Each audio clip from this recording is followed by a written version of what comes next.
required. PIN, so you can either use your like patient record numbers or you can auto-generate them. For this one, I'm just going to auto-generate it. And then it requires an address. I'm just going to type gibberish. Do we have to put that in, or can we like remove those asterisks from there? So there is a way to remove the asterisks.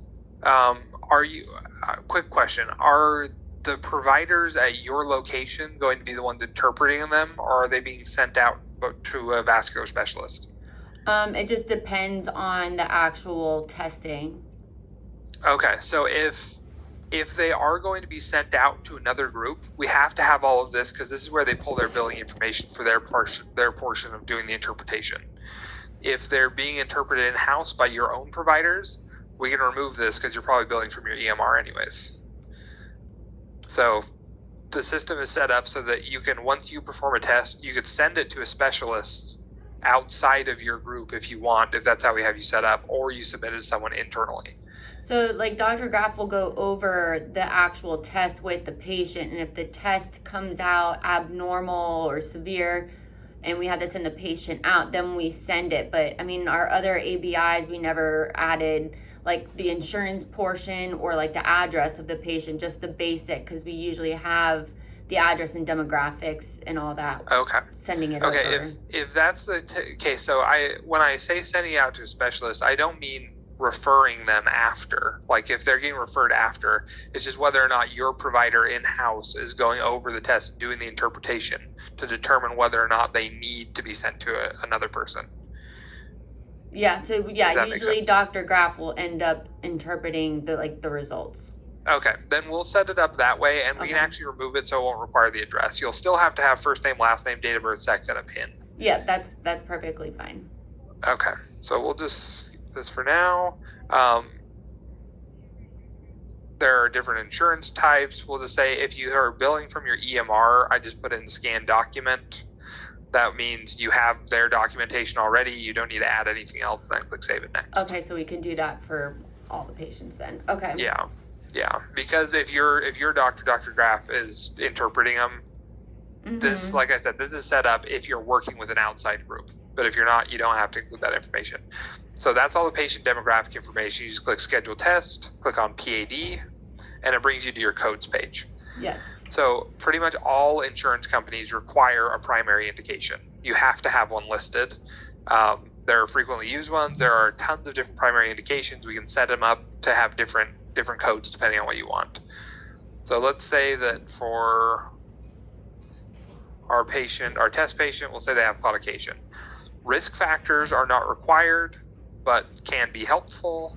And then the CPT code, I believe typically you'll probably be doing a 93923. Have you been told by Dr. Graff what CPT code they want you to be doing? Do you know what CPT code we're going to be using for the PadNet? Well, whatever we can use based on what we're doing. So okay. We want to do. I would like to be able to do segmentals and just a typical ABI. Okay, so it would be just the regular ABI and also a segmental as well. Yeah, so that's probably going to be the 93923. So we have three options. The 922 lets you do an ABI and PVRs at the ankles. The 923 sets you up to do an ABI and PVRs at 3 levels. So the thigh, the calf, the ankle, and you can even do the toes as well. And the 93924 is a post-exercise study where you run through the 93923 and then have them exercise lightly and then retest them at intervals. So typically that's a much more involved test, and unless you have patients that are intermittently symptomatic, it's not really necessary. So the 93923 is what most offices are doing. So ABI, PVR at 3 levels. Okay. Yeah, so the first one, the 922, would just be a basic ABI, which would be like the toe, the ankle, and the arms.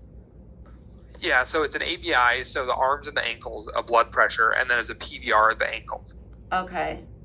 The 93923 is the ABI, so blood pressures of the arms and ankles, and then PVRs at 3 levels. Okay. So thigh, calf, and ankle. So we'll do that. That's the most typical test that's done. the 93923. So we'll select that one and click Save and Next. So here, if there's any relevant history that you have to add for your doctor while they're doing the interpretation, you can add it here. If they already know the patient, they're familiar with them, or are pulling that from the EMR, you might not have to add much. If there's a vascular procedure that they've had that you want to add, you can do that as well. You can also select the referring provider, which in your case is probably only going to be your one. Yeah. Then click Save and Next. Here's the last page. You see here, whatever's checked, has the blue check marks, are the segments that are automatically scheduled by selecting the CPT code we did, so the 93923. Okay. So that gives us a PVR at 3 levels on both sides of the body, as well as the ABI on both sides of the body. If for some reason you have a patient that has had like their left leg amputated, you can come in here and actually remove these, or you can skip them in the testing software. This also calculates BMI. If your doctor wants it, do it. If not, don't worry about it. Then we just click Schedule Test. So now here we have our patients tab. Sorry, can I ask a quick question?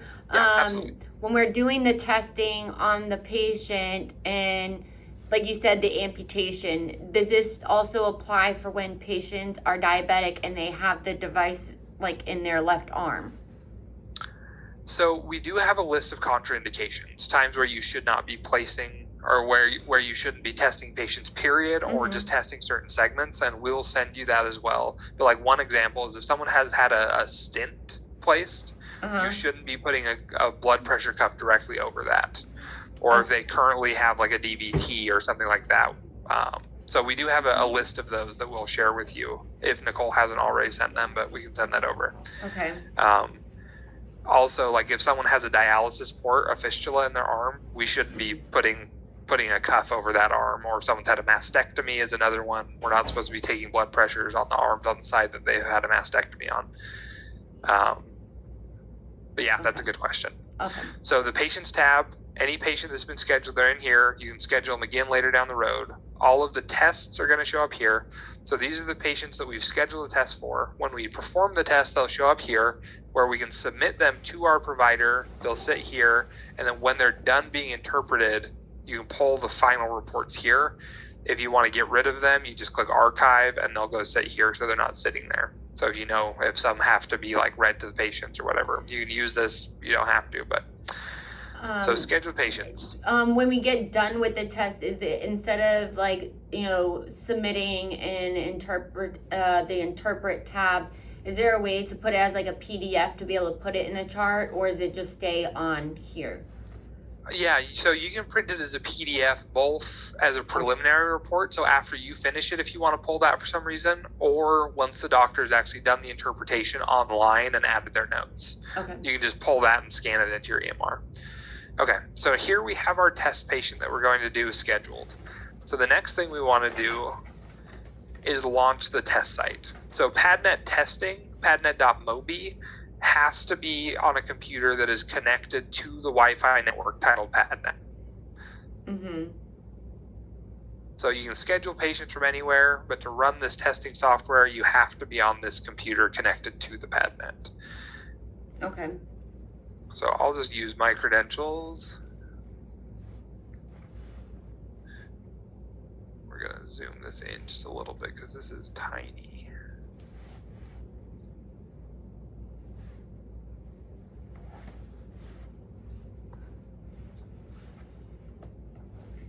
Okay, so again, this will have a user agreement. You just click accept, and we see here, this is our main dashboard. All the scheduled patients that are sitting in this scheduled column will show up here under this tab. If you're in the middle of the test and for some reason, let's say like you get kicked out of the software or the internet goes down, when you get it set back up and log back in, the saved one should be here. And if you've saved a test that's completed and it's disconnected from the internet, they'll be saved here until it connects, and then they automatically sync. So most of the time, this is the only tab you need to worry about. Okay. Click on Schedule Patients. It will always have the first initial and first 3 letters of the last name of the patient, as well as their year of birth and PIN number.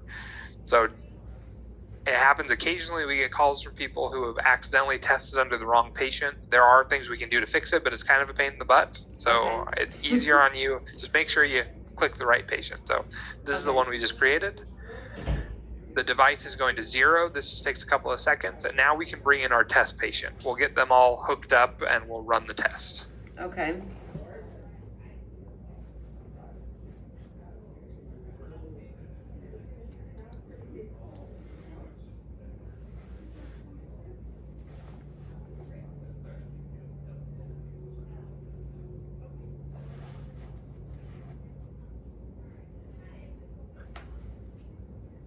Do you have your volunteer?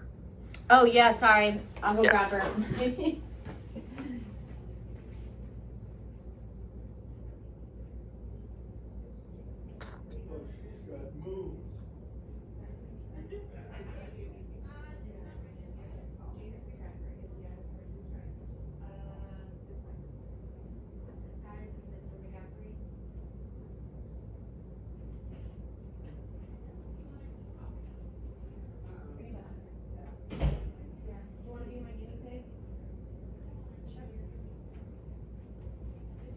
Ten more minutes.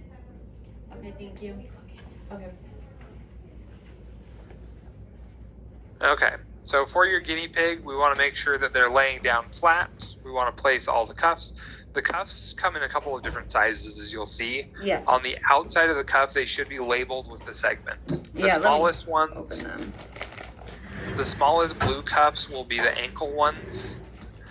Then there's ones that can be used either on the calf or the arm. Those are the only two that are interchangeable. And then you Okay. should have 4 of those. And then you'll have the thigh cuffs, which are the really big ones. And in all reality, I think the toughest part of this exam is just making sure you get the thigh cuffs adequately snug on the patient. Laser my food. Okay, so I got the big cuffs. The knee cuff we don't need right now. Ankle. Yeah. So we'll use the above knee, the calf, the ankle, and the calf and arm and the ankle cuff. So we'll use all 8 of them. Oh, okay, that's right, because we're doing the big test. Okay, so we'll cut Yeah. this one open. And typically I find it easiest just to put all the cuffs on while you're doing that. Just let them relax. Okay. And then you move the extension hose between the cuffs as we switch these different segments. Because your test patient is probably wearing pants, it's okay that you put them over the clothing for this, but just Okay. realize that it will skew the results. With patients, always directly on the skin. Yes, okay. So we have to put gowns on patients. If they if they have pants and stuff on, we have to take it off because it will not give an accurate reading. Yeah. If they're wearing restrictive clothing, if it's pretty baggy, you can usually get away with it, but if you can't roll it up without kind of choking their legs, All right, this is. make sure you're switching them. Alright, I'm actually gonna put this one over here. I took his little patches off, but I just kind of left them there. I don't know what to do with them. That's fine. Okay.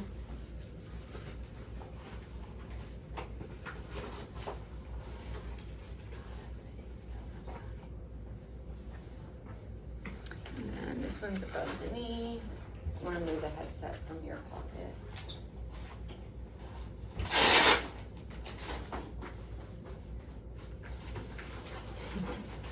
Okay, I got you.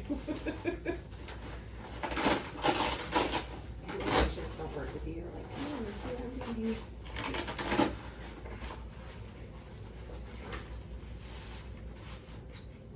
Alright, got that one.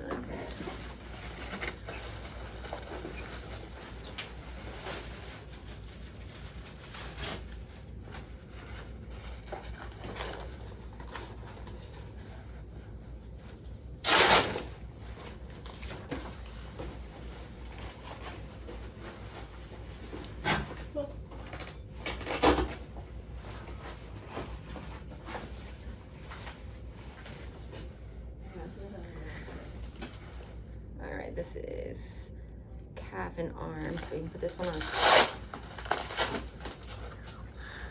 And the cuffs have artery markers on them, but they don't have to be lined up for this test. So typically I try to place them so that the reddish brown hose is facing out away from the patient's body and down towards their feet.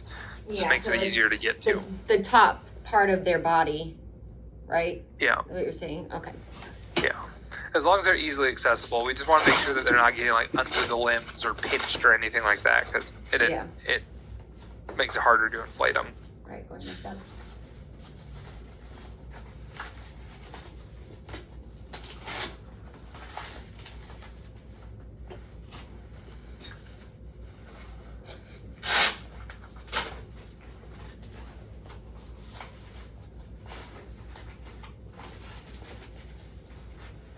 All right, and then I got the arm on this already. There it is. So the next thing you'll need is that Ppg probe. Which Do you is, have one in a little white clip? Oh, that's the extension hose. So the Ppg probe, it should be, yeah, that exactly. So you want to make sure that the USB port is plugged in on the front of the machine. And when we're doing blood pressures only, we want to make sure that that's on a digit on the limb we're testing.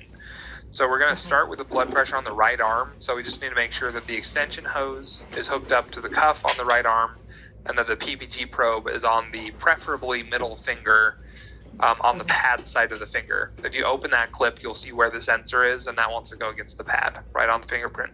okay. Oh wait, you said middle finger. Okay. Yeah.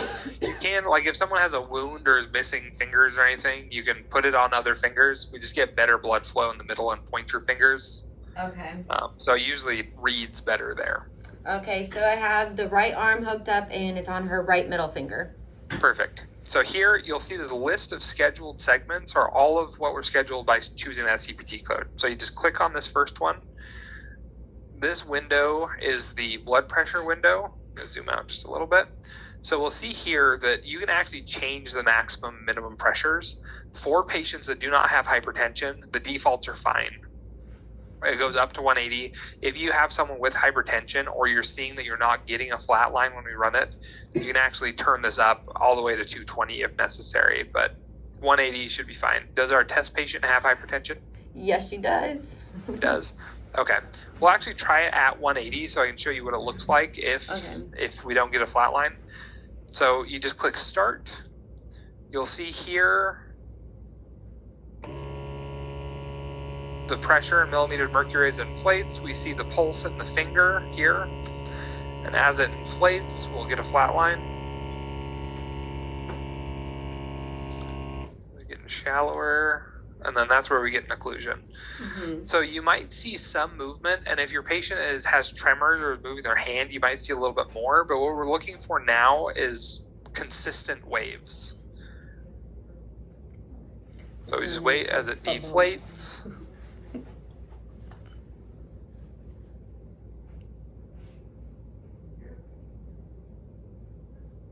Okay, and you see here now that we're getting consistent waves. We can see here that the pulse has returned. So I'm going to click capture pressure and then stop. Okay. And then what we do is we scroll back until we see that flat line, and we choose the crest of the first wave. So the systolic pressure we get here is 119. You always want to scroll back to the flat line or the relative flat line and pick the first of the consistent waves. Even if it's small, they start out small and get bigger. So then we just click next segment, and we're done with the right arm. So it automatically moves us to a BP at the left arm. So now we just want to transfer over the hose and the Ppg probe on the finger. Now I'm gonna know how to do it. Right. Well, see, this is why I was saying, like, nobody needed to be here for the beginning part, so. Okay. Everything's on the left. Except this Yep. isn't. Okay, and I'll let you run this. So you just want to click start.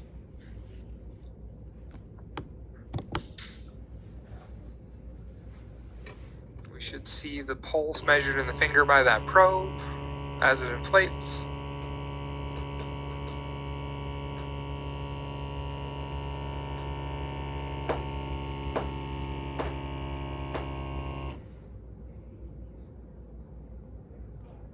So this is when I would wait for consistency. Yeah, and you see here how we're not getting a very good flat line. Yeah. So this can be okay, but it can make it a little bit difficult to tell. So with this one, I think we should just let it go, and then we'll see where it actually comes back. Okay. Oh, I just hit the car. So here, they're looking more and more consistent. So we can capture pressure and then stop.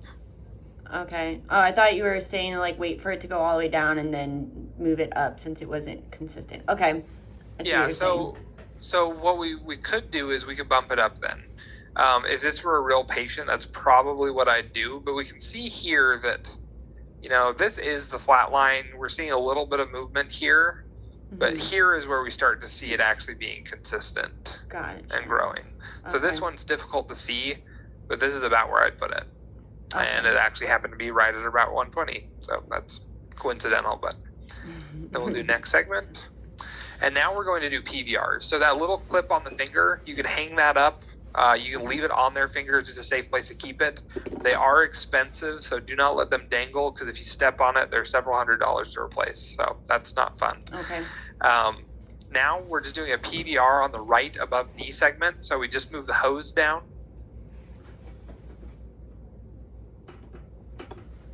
Okay.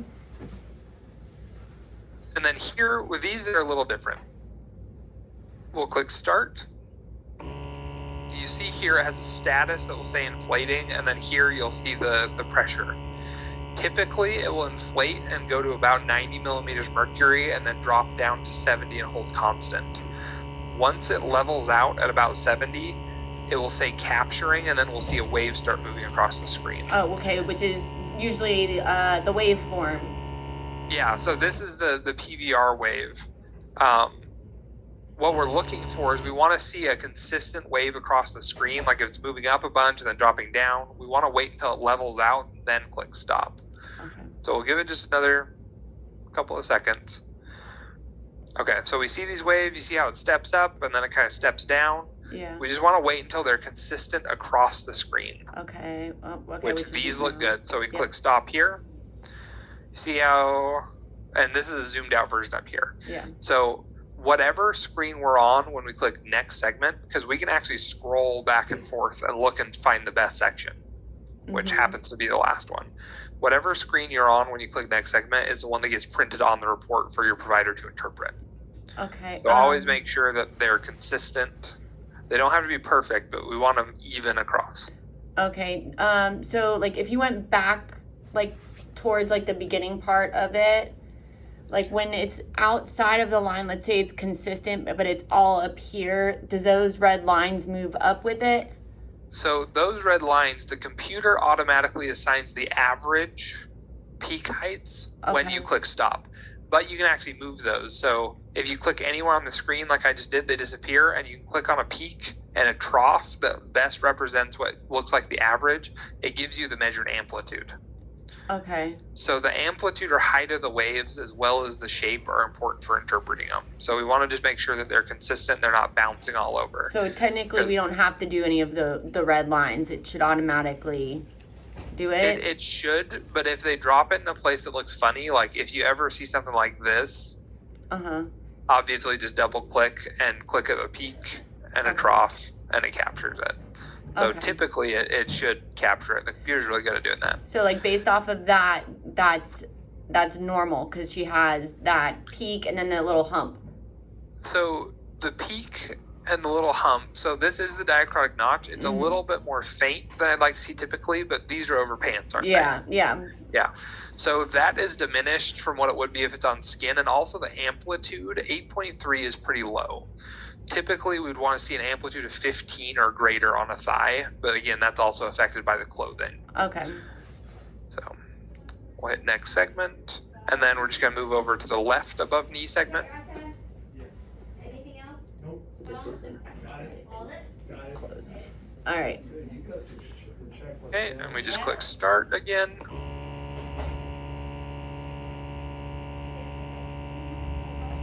I knew you were gonna come.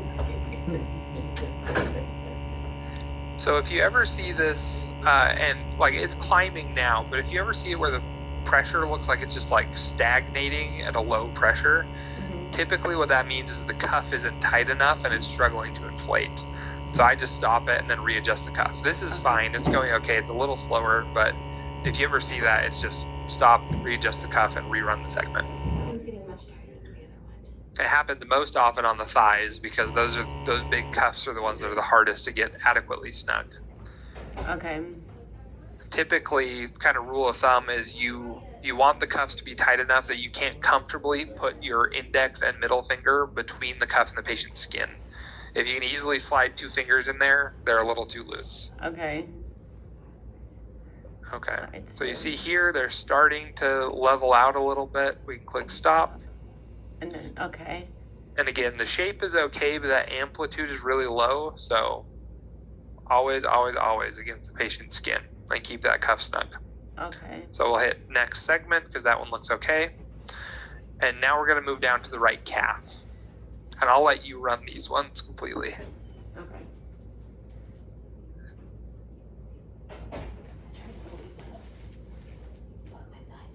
Is the right calf still like considered like the ankle area, or am I supposed to have them up higher? Could you actually rotate the camera so I can see where you have the cuffs placed? Just verify. Yeah. So typically the ankle cuff, you want